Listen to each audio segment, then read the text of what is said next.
out here. Now, okapis weren't discovered by Westerners till 1901, and we're still not sure how many of them are out in the wild because they are very hard to find and they're very good at hiding. But we know that okapi is the closest living relative of a giraffe. Both giraffes and okapis have a similar skull structure. They both have 7 vertebrae in their neck, and they both have a prehensile tongue, which will act like a hand and pick up leaves and twigs off bushes and shrubs for them to eat. Now over here to our left, these are bongos. They're nicknamed the ghosts of the forest since they are so rarely seen, and both male and female bongos have horns. They will be the world's largest forest antelope. Now, coming up on the right, you might be able to see a black and white bird up at the top of the hill up there. That's a saddle-billed stork. It gets its name from the yellow saddle-shaped shield on its beak. They will stand 5 feet tall and have a wingspan of 9 feet. On your left, there is a black rhino all the way against that back wall back up there. Now, black rhinos are going to weigh up to 3,000 pounds. They can charge at speeds of 35 miles per hour, but they are solitary rhinos. They don't enjoy the company of other rhinos or other animals for that matter. They like to be by themselves. On your right, on this hillside up here, these are greater kudus. They are female greater kudus since they don't have horns. Only the males will, but the males' horns are going to grow up to 6 feet long. Oh man. Now we are going to go ahead and head on out of the Little Ituri Forest. We're going to make our way down to the Safi River region. Now rivers like Safi are going to be very vital to the ecosystem out in Africa. Africa has a dry season every year, or a period of several weeks to months where they don't get rain. So animals will have to migrate and move around to find water. One of the first places they are going to check is a river system like the Safi River we are heading down to right now.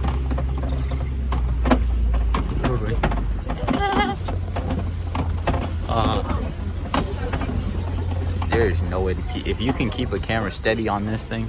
No, I don't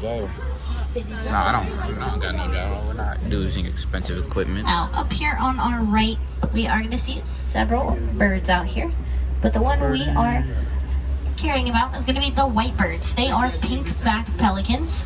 They're going to get their name from the pink color their backs turn during mating season. And they are one of 8 pelican species.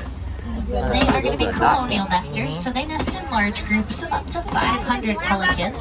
But they're going to be the only pelican species that prefers to nest on the ground instead of up in the trees.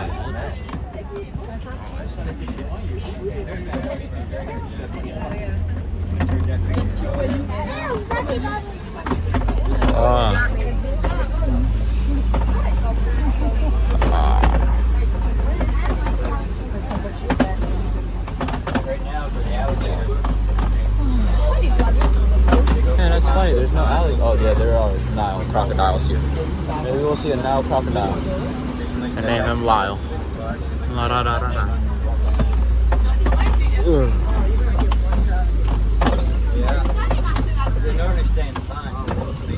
Alright guys, so what's going on here is we're stopping. Apparently we're waiting for the people ahead of us to move. If you couldn't tell that, yeah. Wait, can you walk through this? No.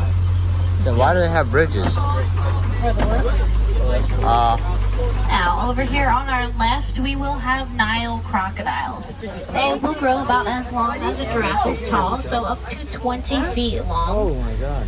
They're going to have enough bite force in their jaw to crush the bones of their prey. Nice. They are part of that reptile family, so they are going to lay eggs. They can lay anywhere from 25 to 100 eggs at a time. When those eggs are ready to hatch, those crocodiles will put the eggs in their mouth. They will roll them around to help crack them open and help their babies hatch. Oh, so they eat their babies. A group of crocodiles in the water is going to be called They a eat their float, babies to hatch them. while a group of crocodiles on land is called a basque. And a crocodile behind you is going to be called run fast. Nice. Run real fast. Because if you don't,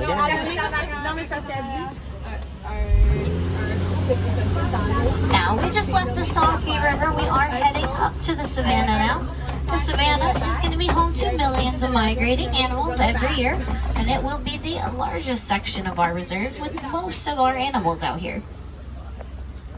Since it's almost summer, most of the animals are going to be out.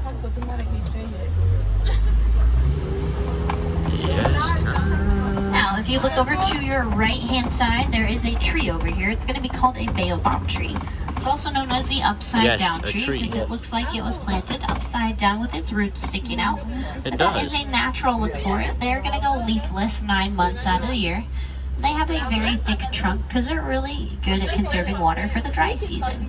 So good, in fact, that animals like warthogs and elephants will eat the bark off that tree to get to the water it conserves.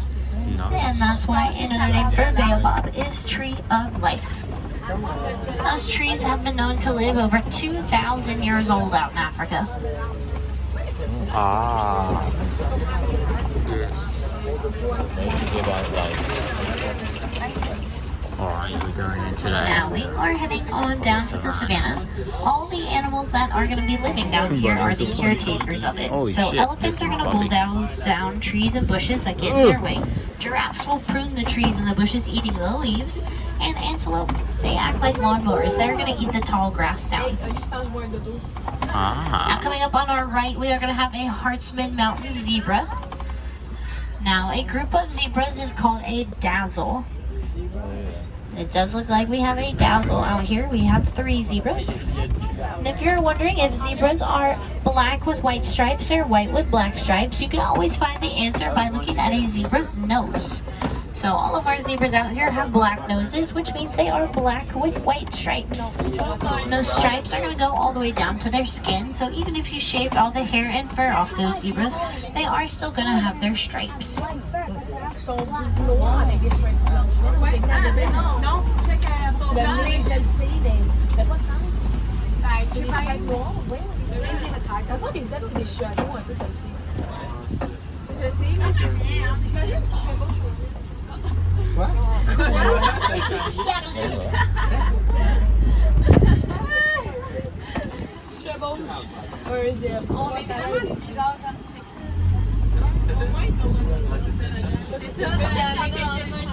Now, if you look to your left, just behind this cave, there are some African wild dogs out there. I'll go slowly so everyone can see them.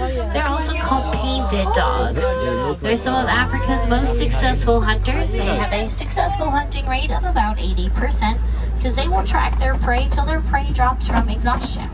Those are Now, to our antelopes, I'm left, pretty these are sure. wildebeest, but back behind the wildebeest, there are a couple of brown antelopes sitting on the ground back there. Those are sable antelope. Their horns curve backwards to keep predators off of their backs. Also over here on the left, that little brown antelope right there is a springbok. It's going to get its name from its ability to spring up about 6 feet in the air. And springbok are also really fast. They can run up to 60 miles per hour. Dang. So they're one of the very few animals that can outrun cheetahs because they can keep that speed up longer than a cheetah can. Damn, damn. And it was really small, but that was an adult springbok, so that's as big as they get.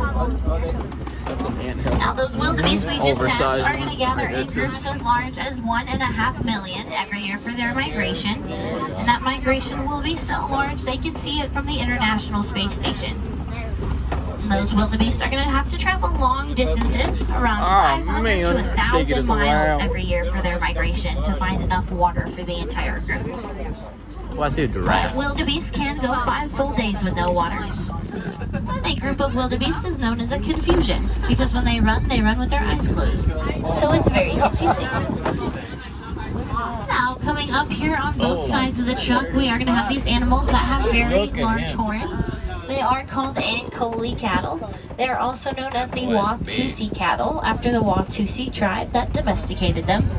Both male and female Ankole cattle are going to grow That horns. boy is Their horns will big. grow almost perfectly symmetrical I bet and can you be up taste to good. 6 feet long. But they're not very heavy. They will be hollow with a honeycomb structure of blood vessels running through them. That's how they regulate their temperature out in Africa. Sounds like a Now, good on steak your right we there. have more wildebeest, but we're also going to start seeing Maasai giraffes out here. Now, these giraffes will be about 6 feet tall when they're born, but they are going to grow You'll up be to able to see it on 18 to YouTube. 20 feet tall. And giraffes are social. posting They it on like to hang out in groups. And these groups of giraffes are going to be called towers. And giraffes are very active animals. They will Give me a high spend five, most of buddy. their day eating or looking for food to eat. They typically only sleep 30 minutes out of the entire day. It does. Now, if you look at these giraffes, you might be able to see their tongue. It's not going to be pink like ours. It's a blue. or purplish color. That's to keep it from getting sunburnt.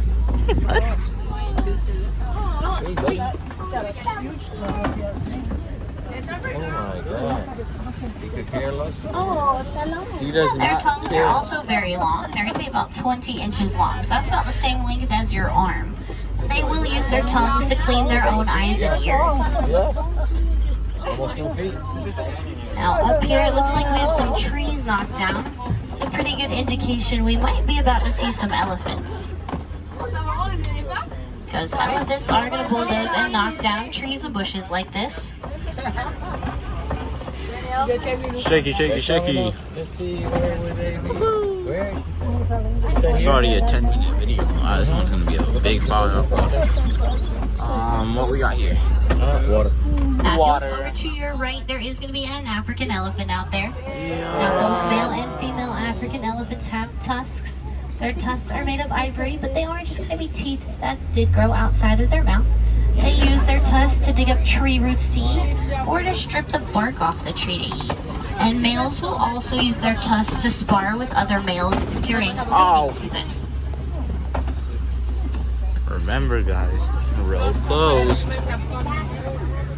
Now, elephants are also going to have prehensile trunks, so they use their trunks to pick things up, like food they want to eat and water they want to drink. Their trunks can hold up to 5 gallons of water at a time.